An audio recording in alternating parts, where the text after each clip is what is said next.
It's Sports by the Book at the South Point Studio. Here's Jeff Parles. I'm not Jeff Parles. I'm Matt Neverett here at the South Point Studios for Sports by the Book here on a Wednesday. Thanks for tuning in, whoever you are, however you may be watching, whyever you may be watching. We thank you. Along with my partner, Alex White, we're going to run through all the Sweet 16 matchups coming up tomorrow and Friday as we wind down the tournament. Crazy how fast time flies. At 3:40 here on the West Coast, we'll also be joined by a special guest, guy that shares the last name with me, Tim Neverett, Dodgers play-by-play broadcaster, coming on to talk all things MLB with opening day tomorrow. But Alex, first off, welcome. Thank you. Double duty for you today. Yes, I was on Punchlines earlier, but excited to really break down all the games here with you and, of course, talk to your dad and get the insight with baseball. And it was really cool to see you with your dad, Kenny White, during the Punchlines episode today. I love hearing both of your guys' perspectives because you guys are very analytical, and that's nothing new in today's betting world. There's a lot of people that claim to be analytical, but you guys are the OGs, if you will, of the power ratings, of setting your own numbers. And as I've said ad nauseum on this show, I always respect people like you guys who are able to take the heart out of it more often than not and just bet with your head. And as we've seen the last couple of weeks of the regular season and then in the conference tournaments and now in the big dance, that lends you guys to winning bets. You guys are doing phenomenally. You're in a good spot in the futures market as well.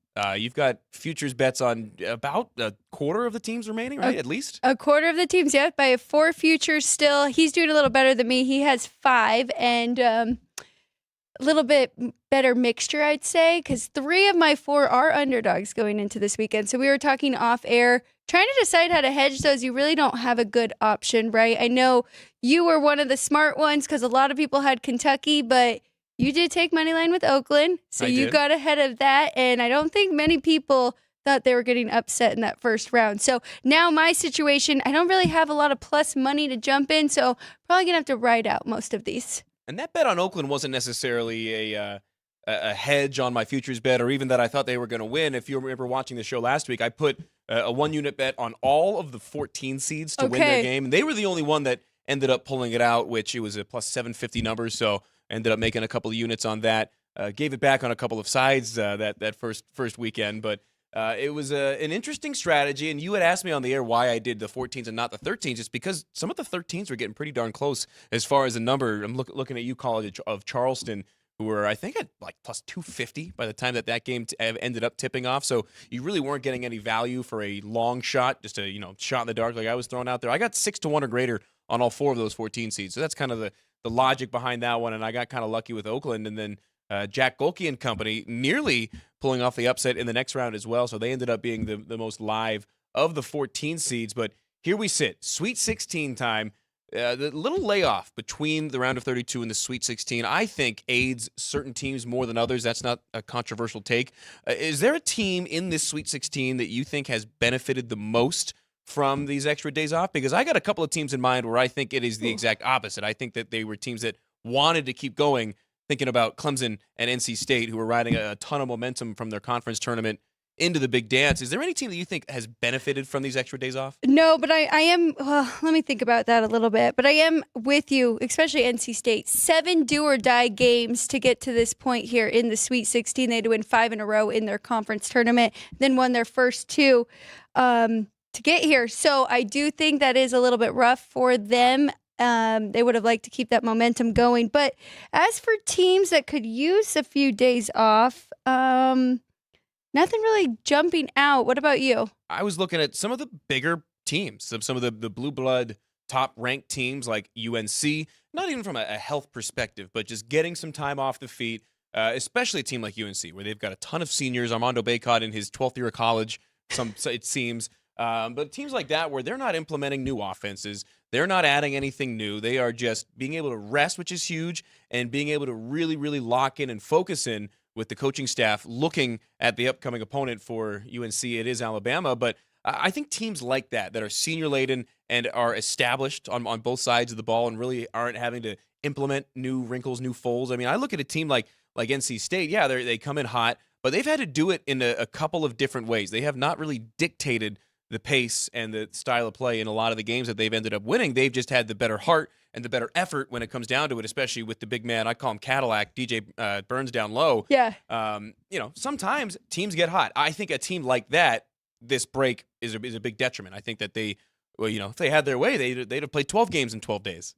UNC, that's a great point to bring up. And they did have a tough opponent, a lot of money coming in on Michigan State, but that second half wasn't really close. And they looked very good, I would say, in those 20 minutes. So little extra time off for them, I agree.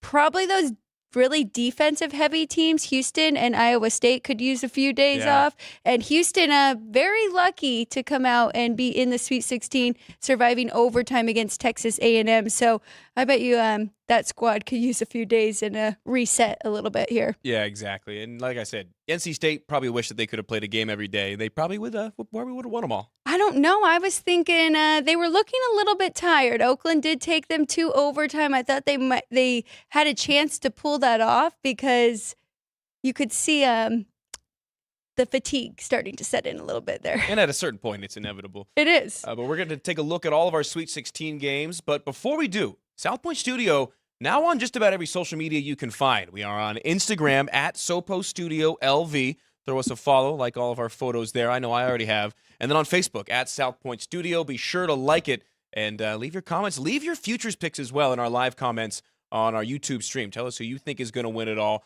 I'll review a futures bet that I made last night on a longer shot team that I think has a really good shot if they can win this Sweet 16 game. But let's get into it with the rotation numbers in mind. 631, 632. The second game of the day, but the first in terms of the betting rotation. Tomorrow in the East Regional at the Garden, TD Garden in Boston, playing host. Number 3, Illinois against second-seeded Iowa State. I think for my money, Alex, this is the most, if not the second most interesting matchup. It is the biggest stylistic clash of any of these Sweet 16 games. We're literally looking at the number 1 offense in Ken Pom in Illinois and the number 1 defense on Ken Pom in Iowa State. They say styles make the fight, and this one, a prime example. 1.5 points, the number a little bit earlier. That line staying pretty true with Iowa State. The Cyclones giving the points. 146 on the total. And this one's interesting because market-wide, just about 90% of the money is on the under. So we're looking at the top offensive team, top defensive team, and people are leaning more towards the latter. They think that Iowa State's going to be able to dictate the pace of play. What say you? That's very interesting because that line has moved. It opened about 2.5. Mm-hmm. So it seems like all the money is on Illinois here, at least grabbing the points to keep it close. But they think Iowa State's going to dictate the pace. Maybe they think Illinois' defense is going to show up in this one. But I think everybody who watches this show, everybody in the studio knows I'm very high on Iowa State, and that is my best future that I have still left. I think they can make it through this one. I'm not going to hedge on this one, even though I could get a little bit of plus money here with Illinois. They worry me. They're just like Kentucky, Baylor, and Alabama. Very good offensively, but if their shots aren't going in, they really struggle defensively, and that can hurt them. Of those 3 teams I just mentioned, only Alabama and Illinois are still here, right? So we already saw Baylor and Kentucky go down because of their lack of defense, and Illinois is in that same spot. They are barely in the top 100 here on Ken Pom, and Iowa State people are very concerned with their offense, but I mean, they are playing their best basketball. Their shooting percentage has actually increased in the last 5 games. They're averaging 74 points a game. Shooting average up to 47.8% from the field in their last 5, and they're holding teams to a low 56 points and holding them to under 38%. Can they do that with Illinois? Maybe not. They have one of the best players left still in the tournament, but I think if they can double team Terrence Shannon and try and slow him down, they have a very good shot of getting a lead and keeping the lead in this game. Yeah, Terrence Shannon has been just an absolute menace over the last handful of weeks. And since he returned from that suspension midseason, he's averaging 26 points a game. So he is not only getting to his spots and creating shots, but knocking them down. He is going to be the key matchup to watch in this. But as we take a look at the numbers for Iowa State, they are not only the best perimeter defending team in the country just on the eye test, but in terms of proximity of the shots allowed, they allow the least amount of shots in the country from near the basket. So not only are they great outside of the perimeter, They're great within the restricted area, a couple of feet from the basket. The issue for them has been just about everything in between. And they've got some good matchups in this game. I will say that Shannon, it looks to continue a trend of players having a big-time game against Iowa State. The top to bottom defensively, Iowa State is the best team in the country by the numbers and one of the top 2 by the eye test, but they have been susceptible, Alex, to giving up some big games. They've had an 18 or more point scorer in all 3 of their tournament games thus far. So that is a huge key point of this. And I was looking at numbers, and Purdue did beat Illinois, and they held Shannon to just 11 points, 0-4 from 3. So I think that we both keep mentioning that is going to be the key to this game if they can slow him down. Talked about Iowa State, how good they are defensively. They're also really good at creating turnovers, both sides of the ball. So I think that, protecting, of course, taking care of the ball and then creating turnovers on the defensive side. So that's going to be a huge key to this game as well. And from a trends perspective, got to keep in mind, this is the shortest line of the Sweet 16 at 1.5 right now. And as you mentioned, it was bigger. It's a little bit smaller right now. For Illinois, they're 4-1 ATS in their last 5 games dating back to the conference tournament. But here's a number that I found last night and a number that I will likely bet all the money on the under. I think I'm going to go against it. The last 5 games for Illinois have been postseason games between the Big 12 tournament, Big 10 tournament, beg your pardon, and the NCAA tournament. They have gone over in all of their last 5 games. How about it by an average of 15.5 points? So they are not just going over, they are soaring over these totals. And with this one at 146 and a lot of the money on under keeping it coming down, I kind of like this one over. Well, just to go along with that trend, Illinois 16-2 to the over on the road this year. Wow. Yes. I did not know that. Yes. So I don't blame you there. I think I made the number right where it is, 148. So no, 146. So yeah, Just right about. there. This is a tough one, and I'm kind of glad that we opened with this one because in my mind, this is as tough as it gets for our purposes to discern a winner in this game. I will say, and I divulged it earlier, that I was going to reveal a futures bet, happens to be on this game. Saw the number on Illinois last night at 28-1 as kind of a long shot in the dark, just a small unit play to see what we're looking at for the future.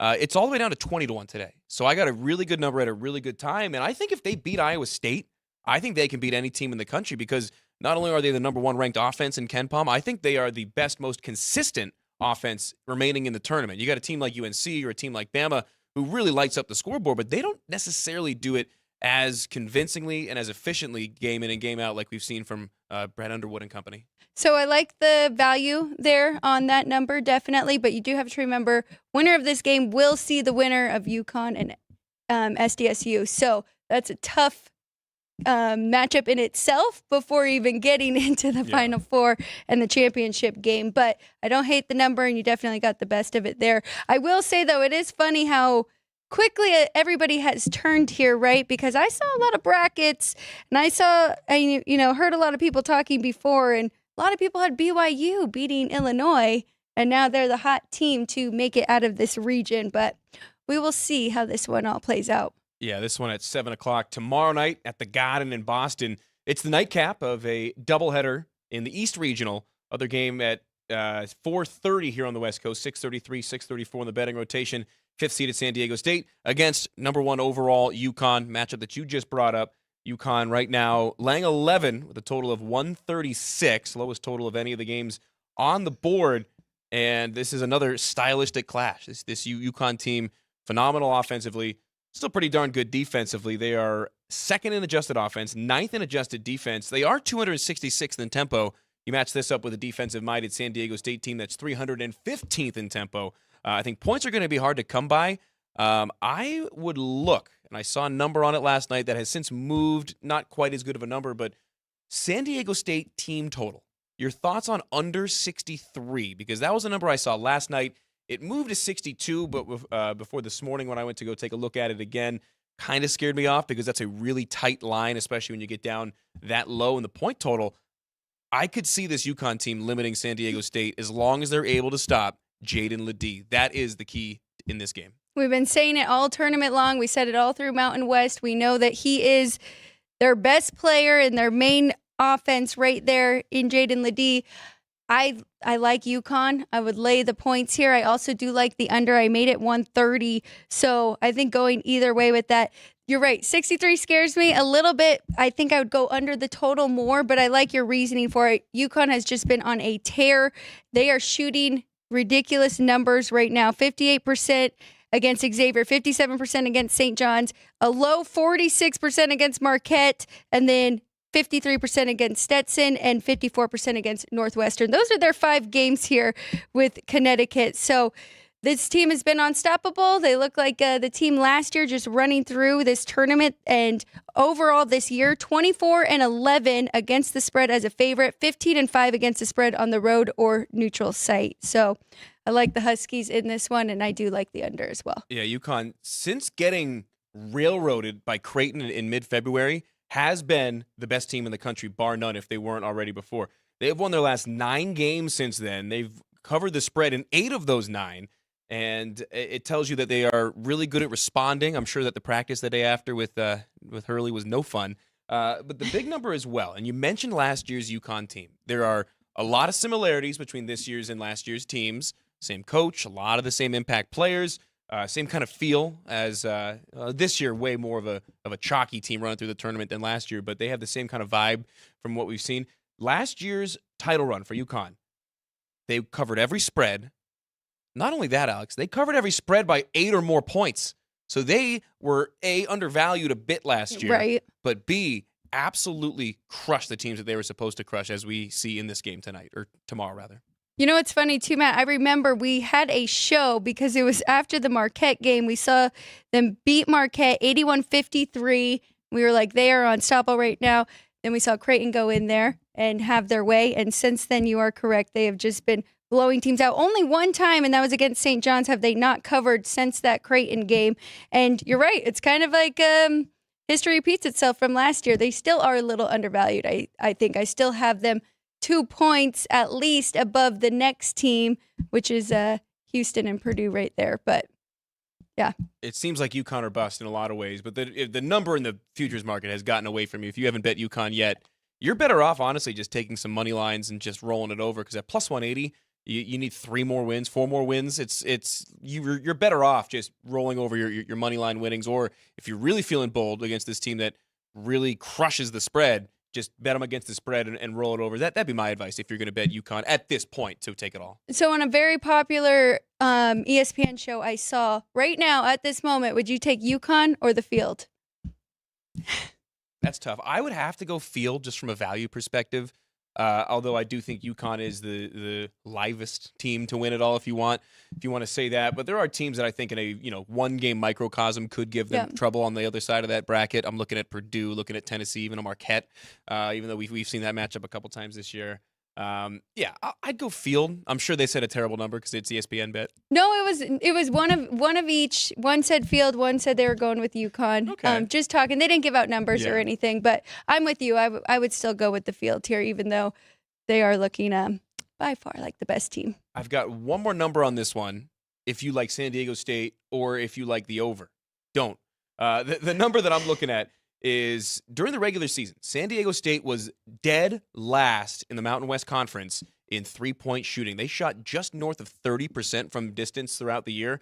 They shot 48% from three-point land against Yale in that win. So that was a very fluky and unusual shooting performance from them that was also coupled with yet another 20-plus point game from Jaden Ledee against a much inferior opponent in Yale. I will say that. I don't think that's that far of a stretch to say. A fluky shooting performance, I don't think you can bet on that again for San Diego State. I'm with you. I like it. If you're a teaser player, I'm not a big tease guy in college sports in general, especially not basketball, but my younger brother kills it on his teasers. He knows how to pick his spots. This is one that we had talked about, UConn and under. If you can get a same-game tease, maybe take a look at that, because you had set the total about 5 points lower. Exactly, and yes. You can get UConn to down about 6.5 points. Something to think about if you're in a market that supports that. Yeah, I don't think that's a bad bet at all. And that's a great point you brought up about SDSU. It is important to look for those, see how they overachieved a little bit, where they may come back down to earth. Was it Dennis Green's Arizona Cardinals head coach that said they are who we thought they were?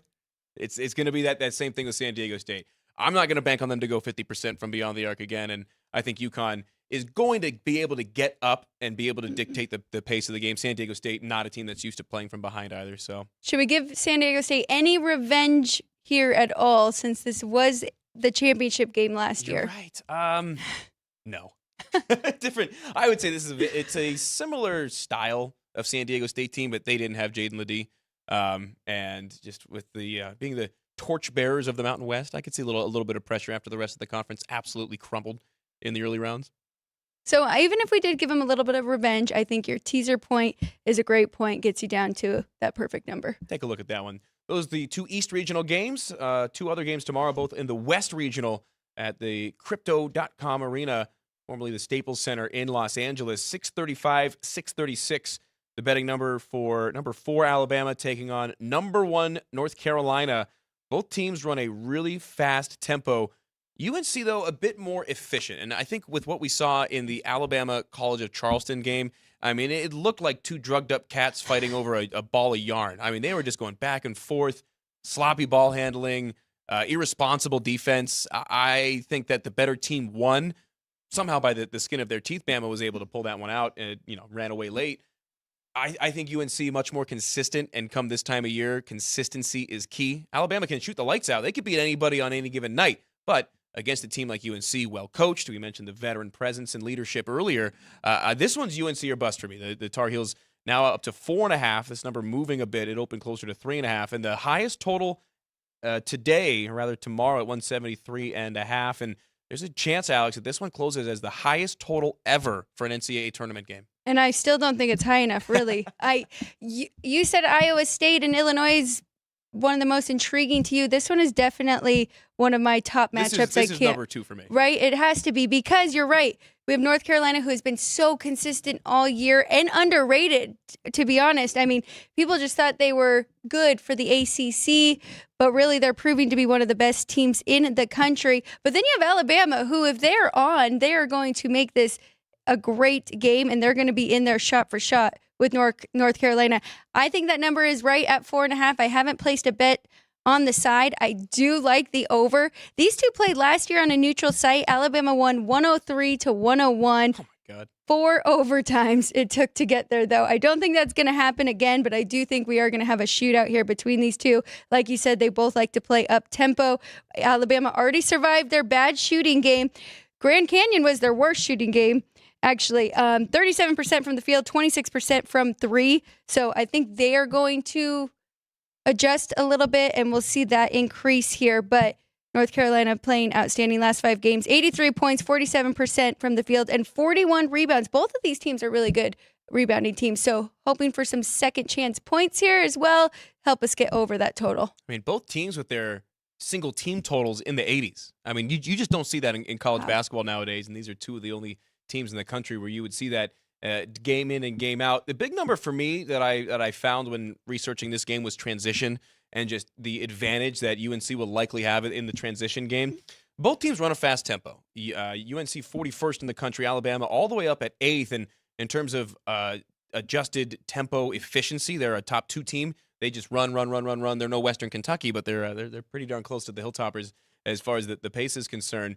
So this game's going to be up and down. There will be a lot of points scored in this game, so that total is going to be an interesting one. But in transition, UNC is number 35 in the country in terms of transition efficiency.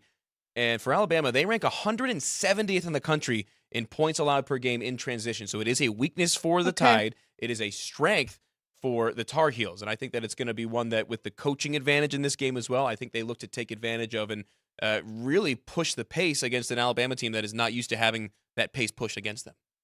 Really, you mentioned it about these veterans on North Carolina. RJ Davis has been outstanding all year long and in the tournament. So I do lean towards North Carolina here. I do think they are the more consistent team. Is there a number that this spread would have to move to for you to change that opinion? It's at 4.5 now. If it gets to 5, is that a determining factor for you, or are you looking at the Tar Heels by even more if you had to pick right now?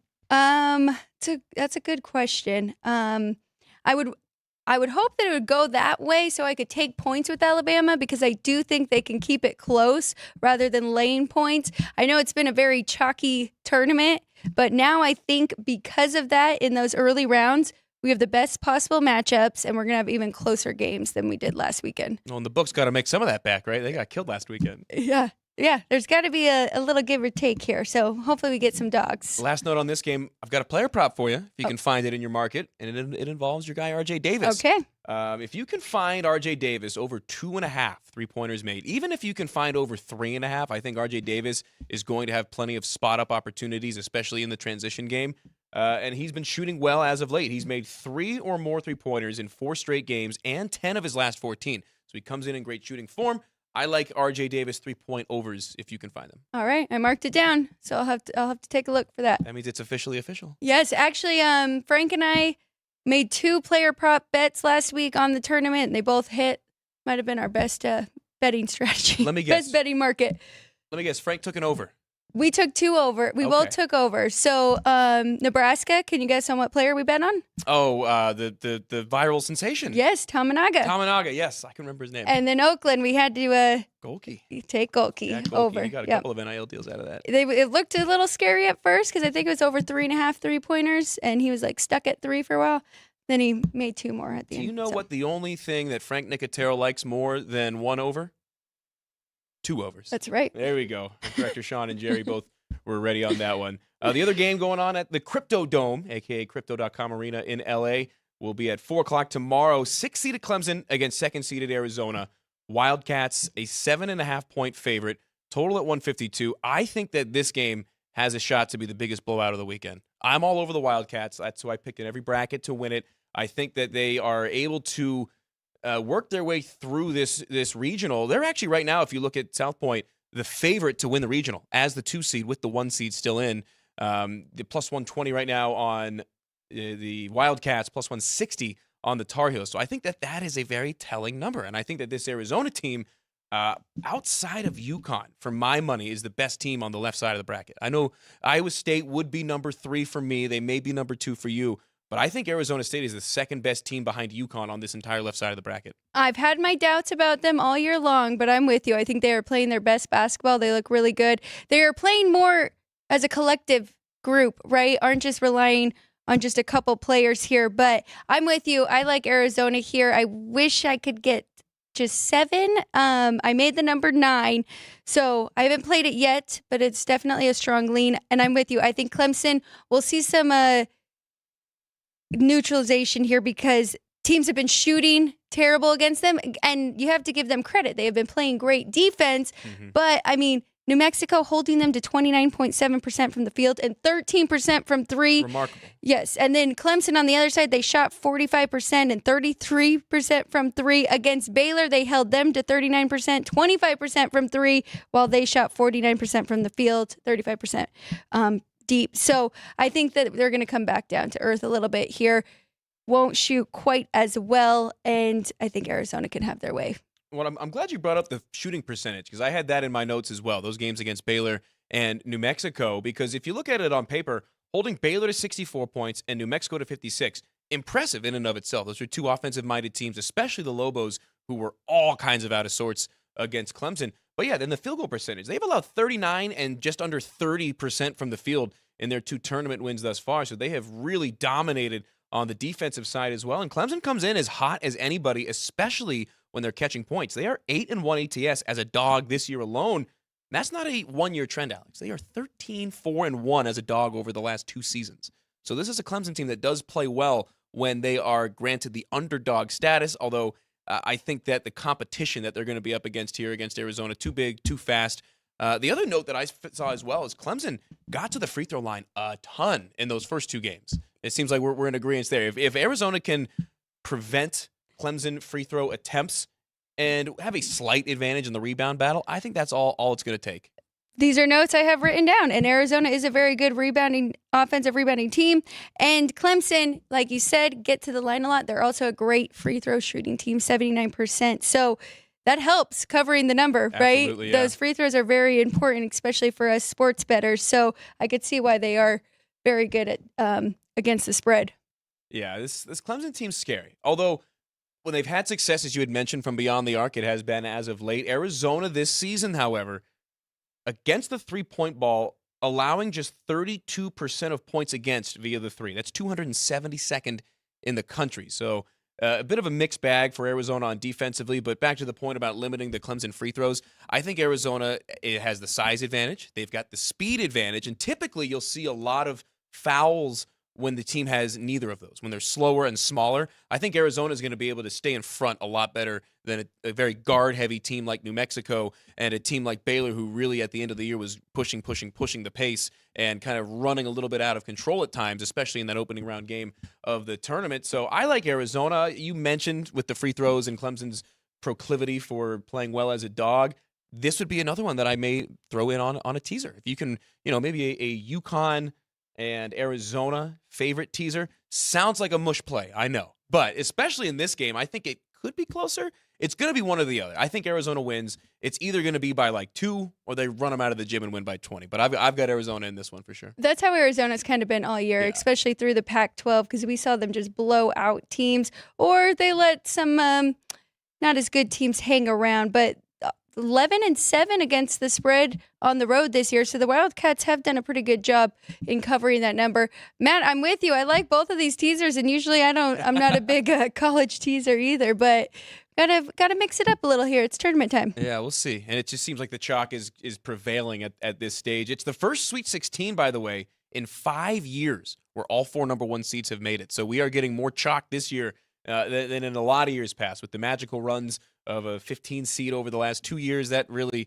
has not happened whatsoever this year. NC State, the lowest rated team in KenPom, they're still a top 50 team in KenPom. Right. They're, I think, 43rd or 46th in KenPom, and they're the 11 seed. That's the Cinderella story of this year. Last year we had St. Peter's. Yes. We got to make these underdogs great again, so to speak, as they say. We need to make our 15 seeds great again. Can't believe I just uttered those words. Well, do you have NC State in our? I do. Yeah, you do. I do. That's another one. No, I don't. Who does have NC State? I've got the list right in front of here. Don't forget, we did our South Point host pool where we did the auction bracket. Jeff and Ann already out. How about that? All their teams have already lost. Who does have NC State? I'm looking Here we at go. the list Sean's right now. throwing up our graphic. I do. Okay, I just didn't circle it. You on do mine. have NC State. All right, I so I've thought got- so. They're so far down on my And list. that is why you are actually winning right now with 72 points, because you have an 11 seed that I will has take won it 2 rounds. because of the scoring. So Yep. I am the 5-1 second best odds right now. Although Frank's team, look at that: UConn, Tennessee, Iowa State, and Clemson. I think 3 of those 4 have a really, really good shot to make the Final Four, given the right circumstances. Although UConn and Iowa State are going to square off if they both win here in the Sweet 16. That's an interesting one. Don't forget, you can bet on these. You can bet on these pools here at the South Point. You can only bet them in person. I couldn't bet on myself on the app. Go figure. Too much to ask. No, Yes. just kidding. They do a great job here. This was a really, really good idea and has been a lot of fun to keep tabs on. Don't forget, in about 10 minutes, we'll be joined by Dodgers play-by-play man and friend of the show, Tim Neverett. We'll talk about just about every MLB storyline you can think of as it relates to opening day tomorrow. But, Alex, want to fly through some of these Friday games in the NCAA tournament here in the Sweet 16. We'll start at Little Caesars Arena. Shows you where my mind is at, or should I say my stomach. The Midwest Regional in Detroit. First game of the day there is at 4:40 on Friday. 6:39, 6:40, the betting rotation number. I would say this is probably the 3rd most interesting game to me of the Sweet 16 round. 5th seeded Gonzaga against number 1 seeded Purdue. And this is a matchup of a Maui Invitational showdown from earlier this year that Purdue won by 10. Do you take any stock in a November Hawaii game that, as it relates to the now Sweet 16 between these two teams? No, not at all. I think these are 2 completely different teams, especially Gonzaga. We've really seen them turn it on. They've been playing so good as of late, but not just tournament-wise. Like, if you really look back at their last 10 games, they've been shooting above 50%. So this has really been going on since February. We just weren't really taking them that serious. They weren't the best in the WCC. St. Mary's was, but now here comes this Gonzaga team that does what they always do: make it to the Sweet 16 and have a shot to even make it further. I'm taking the points here with Gonzaga. I think that's way too many points. I think it is a lot of points.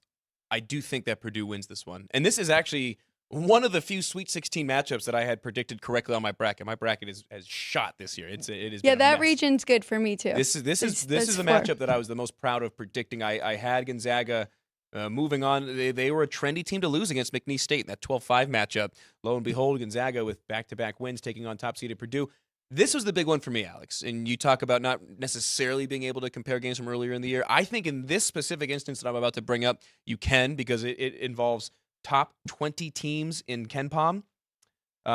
Purdue this year against top 20 KenPom teams, 5-0 straight up, 4-0-1 ATS with wins over Gonzaga, Marquette, Alabama, Tennessee, and Auburn as well. Gonzaga, meanwhile, 1-5 straight up against KenPom top 20 teams this year. The only win was when St. Mary's at the end of the year was rated really, really high, and Gonzaga was able to come back and win. So I think history repeats itself in this game, although with the history of Matt Painter at Purdue and ATS in the tournament, really, really scary, almost like Rick Barnes that we'll talk about in a moment with Tennessee. I think this is the year that the Boilermakers are able to get the monkey off the back in this round. I'm with you. First initial reaction, we went through this, and I had either Gonzaga or Creighton coming out of this region. After I redid my bracket, I actually have Purdue making it to the Final Four here, but I still think it's too many points, and I think they can keep it close. But I do think Purdue gets over that hump. I mean, one of the best three-point shooting teams in the country. Who would have thought? That was like their flaw before because it was just all Zach Edey. Yeah. But now they work it very well, get the defenders on him, he passes it out, and they can make three-pointers. That helps a lot. But that's a great stat you have about top 20. It makes me a little bit nervous, but I still think it's too many points. I made Purdue about a 2-point favorite here. I think they win. I do think it is a little bit closer than a lot of folks think. This Gonzaga team underrated, especially this year. Is it their 9th straight year in the Sweet 16? Something like that. Just incredible what Mark Few has been able to do with his worst team on paper in quite some time. The other game in the Midwest Regional, another interesting one. We mentioned Rick Barnes, the Tennessee Volunteers, the 2 seed against 3rd-seeded Creighton. And this Creighton team, a very interesting style to play against. They are allergic to the rim. They just do not get inside. They haven't needed to. They're one of the best outside shooting teams that we've seen in the past couple of years. And so this one, another clash of styles between a finesse team from outside like Creighton and a real grind-em-out Bulldog-style defensive style like we see from Tennessee all year. I think I'm going with the defense again. I think they can cover that 2.5. I'd rather at 2 here. But Creighton is one of the worst teams at creating turnovers on defense as well. So, like you said, I mean, they do what they do well, shooting threes, finesse team. But I think at the end of the day, defense prevails here, and I think Tennessee will move forward. Yeah, I mentioned Rick Barnes, 4-16 ATS in the NCAA tournament since 2009. Just abysmal. I don't think that's just straight up, right? That's ATS. Okay, against the spread. They haven't covered big numbers. This is not a big number. Open 3.5 all the way down to 2.5 now. I like Tennessee for a number of reasons. One of them being is that Creighton needed 4 players to score 18 or more points to defeat Oregon in that double overtime game in the round of 32. They needed some phenomenal scoring performances that they had not quite seen with any kind of regularity to defeat an Oregon team that was riding the same kind of high. A couple of really star players in Dante and Cuisinart. I just don't think that Creighton has the bodies down low to bang with Tennessee. And I have Tennessee falling to Arizona in the championship of all the brackets that I did. I think this is a really good team, really fast and physical. And Rick Barnes is a good coach. He doesn't get the credit he deserves because of the ATS record in March. And people forget that's not why these guys coach for. They coach for that straight-up win. Right. No, you're absolutely right. That just matters to us on this side, right? Yeah, exactly. An interesting thing that I found looking at Tennessee's matchups and their opponent tracker, Matt, is Tennessee actually struggled against teams this year with great defenses, not great offenses. So they lost to Mississippi State twice, Kansas, Purdue, and North Carolina. On the flip side, when you compare where Creighton sits in their offense, they beat Alabama twice, Auburn, Illinois. They split with Kentucky. But that was a great spot for Kentucky. Remember, Tennessee had just won the regular season. I think this is a good matchup for Tennessee, and I think their defense is going to be ultimately what gets them over the hump. 2 more matchups to go through in the Friday slate, our final 2 games of the Sweet 16 before we step aside and welcome in Tim Neverett for some baseball talk opening day tomorrow. I think the game that I'm the least interested in is going to be the opening game of the South Regional in Miami tomorrow between 11th-seeded NC State and 2nd-seeded Marquette. I think that Marquette wins in a runaway. I think that they're able to stifle NC State. And as I had mentioned, the almost called them the Tar Heels. Oh, my God. I would have been vilified in the Tar Heel state. My mom lives in Raleigh, so she knows some people that would have gotten me in some trouble there. The Wolfpack. I think that they were riding that momentum. I think these couple of days off are the worst thing that could have happened to them. And this Marquette team riding high, brimmed with confidence with their head coach Shaka Smart as the sixth man on defense in the corners.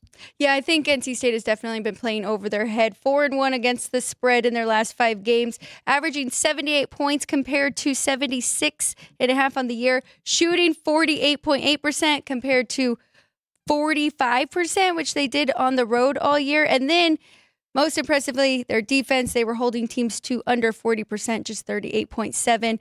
But now they have this Marquette team who is pretty balanced offensively and defensively. I think will just overpower NC State in this one.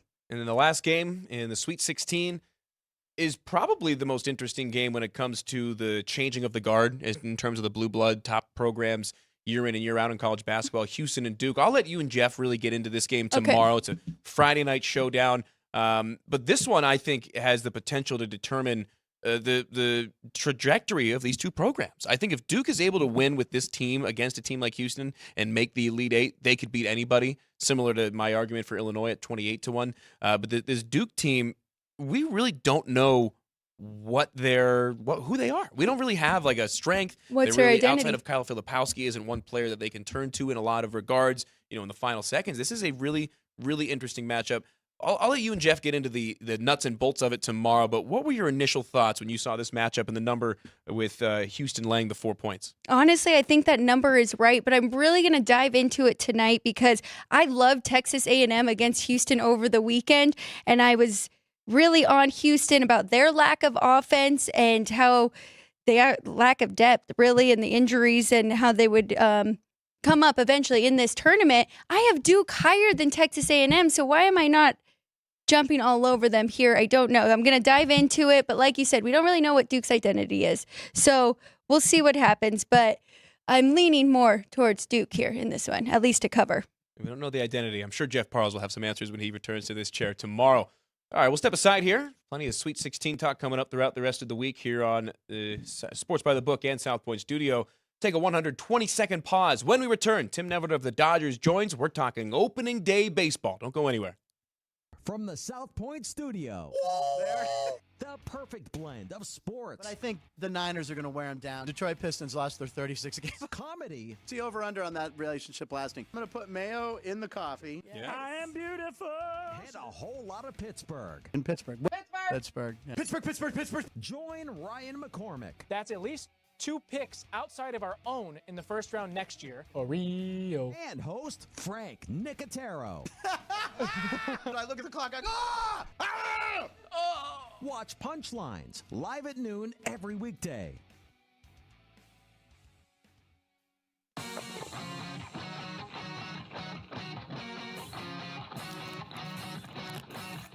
Once you've satisfied your hunger, get ready for more of the hottest casino games in Vegas. Our 24-hour, 30-table non-smoking poker room proudly hosts all the most popular poker games with a variety of betting limits.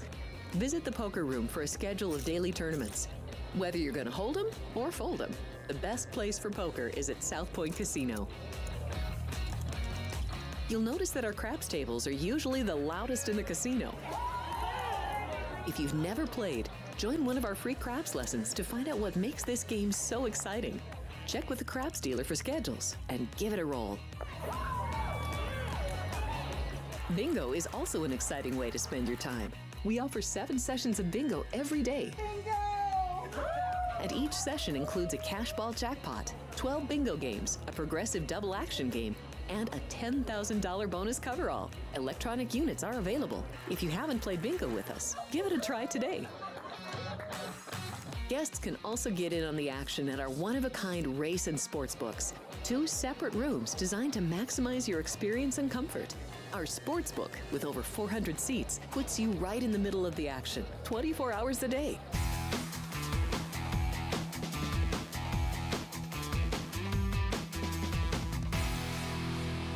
Sports by the Book. You can follow us on Twitter at Sopo Studio. New on Instagram at Sopo Studio LV, and new on Facebook as well at South Point Studio. Leave your live comments as well. Tell us your favorite college basketball future. Now that we're down to the Sweet 16, we'll shout you out at the end of the show. Along with Alex White, I'm Matt Neverett, joined now on the program by Tim Neverett, guy with a great last name here, the Dodgers play-by-play broadcaster. And we're talking opening day baseball. Feels great to be able to say that. And the Dodgers, Dad, winners of spring training. It does not matter for anything outside of maybe a feel-good. You had joked off the air, parade in Arizona for winning the Cactus League. But in your experience with almost now 2 decades in Major League Baseball, what are some things that a team or maybe certain players can take from either favorable or terrible spring training results and how that translates into the early part of the regular season? I think a lot of it, Matt, depends on the player, right? You've got some veterans who are non-roster invites who try to make the team. We have a relief pitcher in Daniel Hudson, who's a veteran guy. He's like 36, I think. And he made the club out of spring training as a non-roster invite. I know we just played the Angels, and they let Miguel Sano, who had been with the Minnesota Twins for a long time, he came on as a non-roster invite, had a great spring, made the team out of spring training. So, it depends on the player. As far as the team goes, it's all about the pitching, right? They want to get the pitchers stretched out. There's too many spring training games. I think everybody agrees with that. But it's all about the starting pitching. You got to get 5 or 6 guys stretched out so that they're ready to go for the regular season when they're pitching at least 6 innings and 90 pitches. So if they're at 6 and 90, that's kind of where they feel that's a great spot. I know last night James Paxton pitched his final tune-up, and he got to 5 and 80. So they feel that he's ready to go at 6 and 90 once his next bullpen's done.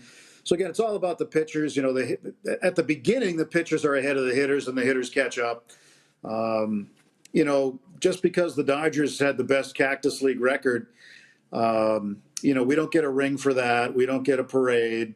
It's just a nice thing. It means they came out on top on a number of games. But I'm really glad. I think a lot of people are really glad that the spring games are over, the exhibitions are done, and that everything begins for real tomorrow against the Cardinals. And the Dodgers, winners of spring training, so to speak, use your finger quotes liberally there, but they are the odds-on betting favorite to win the World Series. They're at plus 275 behind us at the South Point right now, the shortest odds of anybody. They are plus 120 to win the National League, and they have a win total of a whopping 103.5 games. You might be a little biased as an employee of the Dodgers.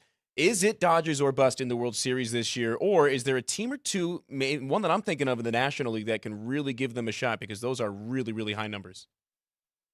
Well, there's going to be some tough teams. I think the Braves are going to be really tough. I think the Diamondbacks got a little tougher signing Jordan Montgomery yesterday. Anything can happen, and especially with the new playoff format. We found out last year that when you have to sit out for almost a week, you get rusty. The Braves experienced it. The Dodgers experienced it. So I think over a little bit of time, Major League Baseball will continue to evaluate that new playoff format. And maybe it works once we expand. Once baseball gets 2 more teams, depending on, we don't know where those cities are going to be yet. We have our ideas. But if they add 2 more teams in the coming years, then maybe that format's a better format. But either way, you got to win. And the Dodgers have to win.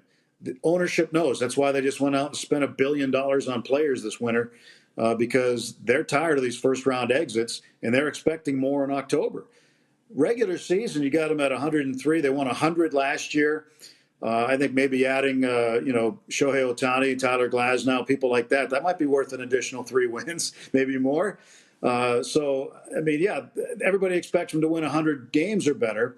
Winning 100 games is not easy to do. Just ask pretty much every other team in baseball. It's just not easy to do. But the Dodgers have been consistent in hitting the century mark over the last several years. Hey, the $1 billion offseason plan worked out for the Texas Rangers last year with Marcus Semien and Corey Seager, led them to a World Series title. And that's exactly where I wanted to go. I wanted to ask you, Tim, because a lot of people are really high on the defending champions, the Texas Rangers. Again, they are 6-1 to win the American League and 12-1 to win it all again.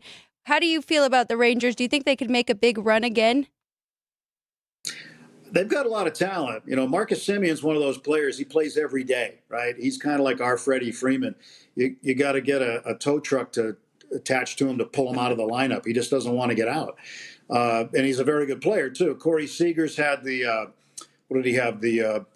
hernia surgery, and he should be back pretty soon. So I think that I think Texas is fine. I think they'll compete. The American League West is going to be, there's Houston. Seattle should be a little bit better. I think Seattle might surprise some people. The Angels are going to be in the middle of the pack again.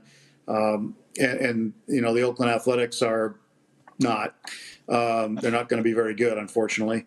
But I do think that Texas can really compete for that division again. They've got a manager, and sometimes you got to bet on the jockey and not the horse, right? So Bruce Bochy, his first year out of retirement, he comes in, wins the World Series. He's going to the Hall of Fame basically on what he did, not only winning World Series with the San Francisco Giants, but don't forget, he took the Padres to a World Series. They didn't win, but he took them there. So he knows what it's like to be in the Fall Classic. And, I think he brought a different culture with him. And I like Texas. I think they can compete for the West title. Houston's going to be right up there with them, though. Now, one thing that Bruce Bochy brought for sure was the biggest hat in Major League Baseball. That guy wears like an 8.5. Oh, no doubt. Yeah, he's a giant head. Good thing he doesn't have to wear a helmet, or else they'd have to special order one. But I want to keep it in the division betting market. Joined here on Sports by the Book by Tim Neverett, Dodgers play-by-play broadcaster. From the AL West to the AL East, it is a 3-horse race if you look at the betting numbers as far as division odds, but I think it's a 4-team race. I think there's one team supremely undervalued here. The Orioles are what they are. They've made some big signings this offseason. They have the top minor league system in baseball. They are plus 160, the favorite to win the AL East. Yankees behind them at plus 175. The Blue Jays are a really upstart, young, offensive-minded team at plus 375. But then the Rays at 12-1, screaming at me in the 4 spot. I think that the Rays are undervalued there. What do you make of this AL East? Because I think that this is going to be as top-heavy and competitive a division as there is in baseball this year. And there's one other X factor too, Matt. The fact that the Orioles' new ownership was approved unanimously by Major League owners today. Now, what does the new ownership do, right? They've got a new toy. What do they do with it? They've already got a very good young team. Do they get super aggressive now at the trading deadline? Do they get super aggressive in the offseason, next offseason in the free agent market? We'll see. But I think the Orioles, they're a really good selection at the top of the American League East. The Rays could be good, but keep in mind for the Yankees, Garrett Cole's going to be out for a little bit. He's your former landlord. You might want to tell that story sometime. Yeah, it's a good one. But Garrett Cole, he's got the injury. He's not going to have surgery, I guess. So he's going to be out for a little while. And that's certainly somebody the Yankees are going to miss. But, they're the Yankees. They're going to spend a little bit when they have to, although they've come back to earth the last few years. And in Boston, people are really down on the Red Sox. The fans are really down on them this year. They don't think they're going to do anything. But Alex Cora, their manager, thinks otherwise. He's optimistic to begin with. They've got some good young players, and Rafael Devers, I think, might have a really good year this year at third base. I think he could really do it. But it comes down to pitching. We talk about baseball. How's the team going to do? It's all about pitching at the end of the day. And if you have enough when it comes to September and October.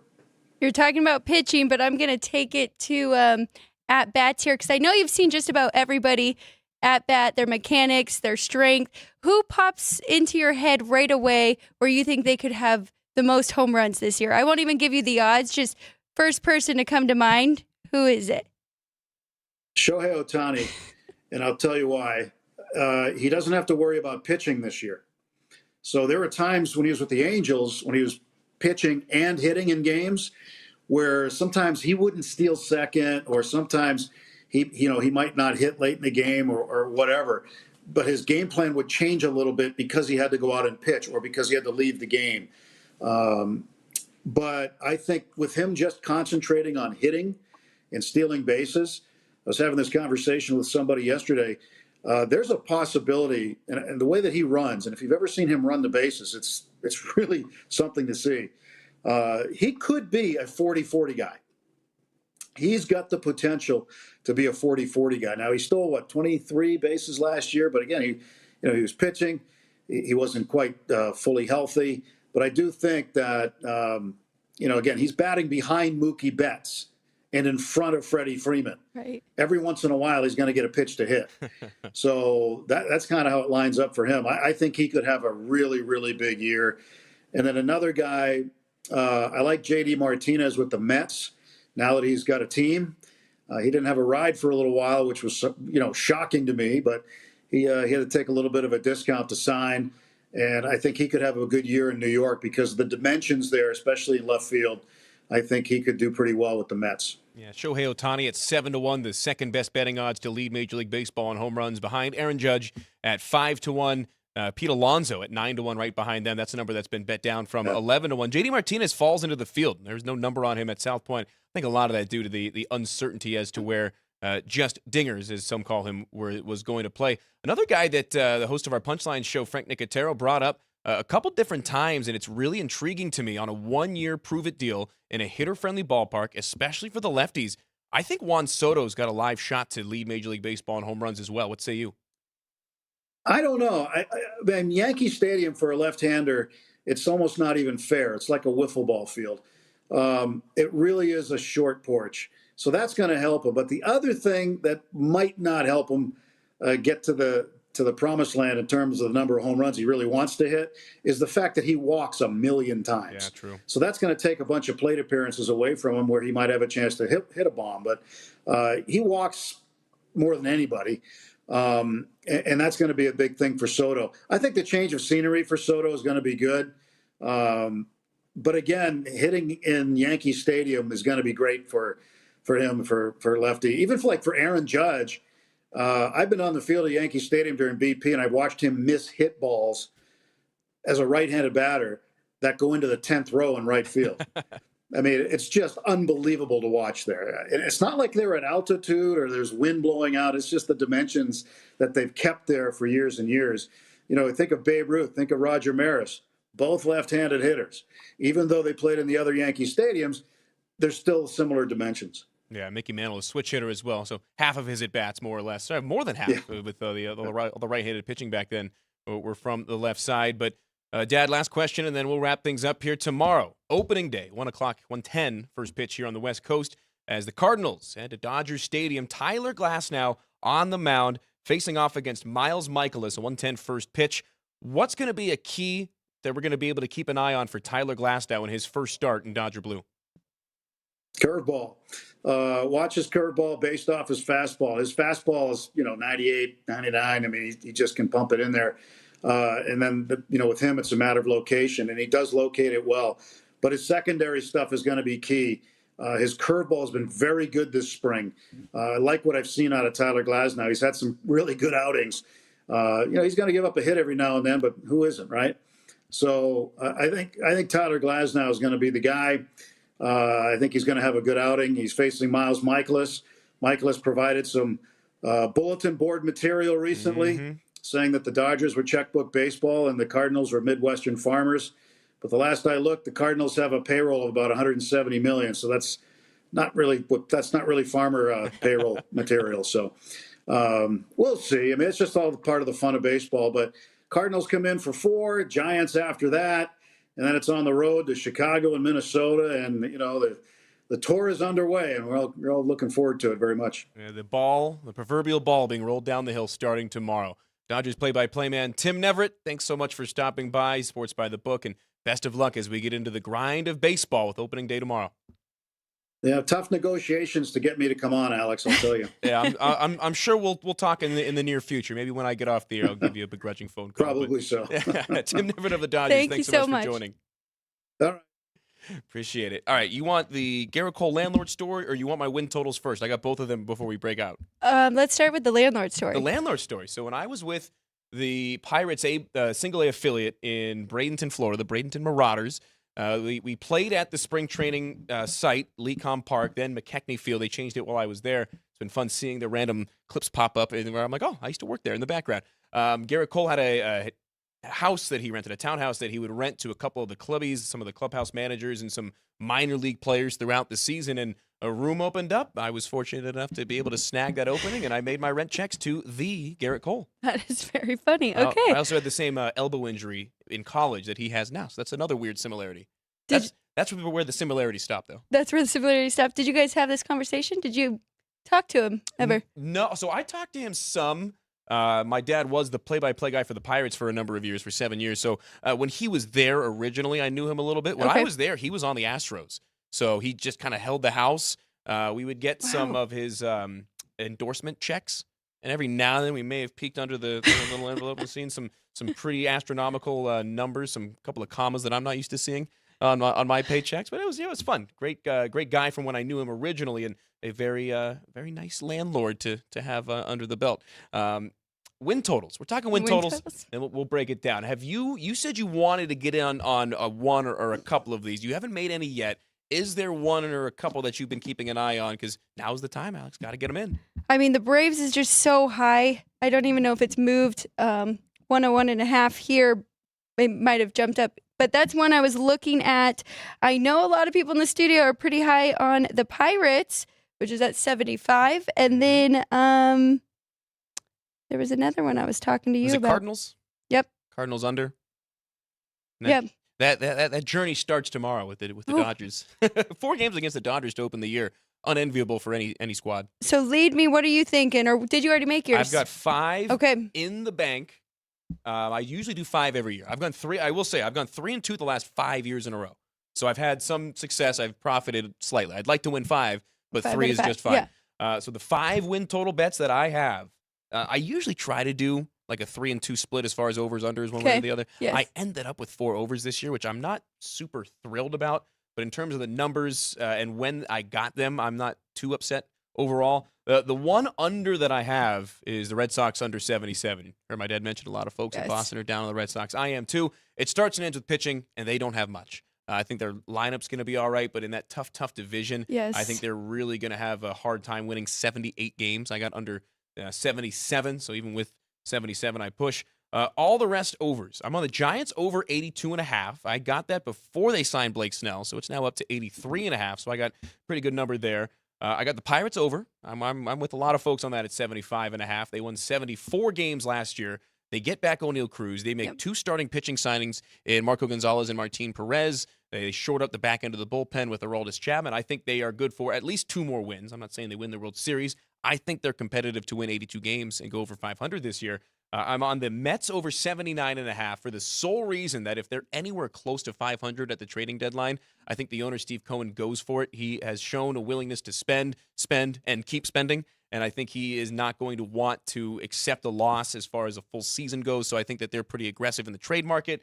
And then I'm on Phillies over 90 solely because I got a great feeling about their offense. Okay. Their pitching is going to be great with Nola and Wheeler, and I think the offense is going to do enough, and I think that they're going to be really, really good in that division. I think that they're going to be a team that wins 90 games. I could see 4 90-win teams in the NL this year because of some of the bad teams on the bottom end. Well, the Phillies, 2 years now, right, that they have done very well and made it really far. So I don't know what their win total was the last 2 years, but not as high. Okay. 90's high, but I think that they can get to 90 wins. Okay. I think that they finish at least 8 over 500. So there we go. I like it. So your dad starts his baseball year tomorrow, and you already started college with the UNLV Rebels. Games, and but we both start Friday. Yeah, Las Vegas Aviators, for AAA affiliate of the Oakland A's.